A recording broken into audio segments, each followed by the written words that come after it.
agua y jabón o un desinfectante de manos a base de alcohol. Mantenga una distancia segura de cualquier persona. ¿Cómo quiero viajar? Cuidándonos con todas las medidas sanitarias. Pero quiero viajar.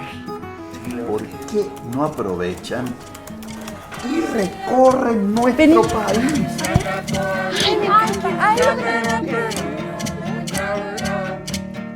Estaba como cañimal.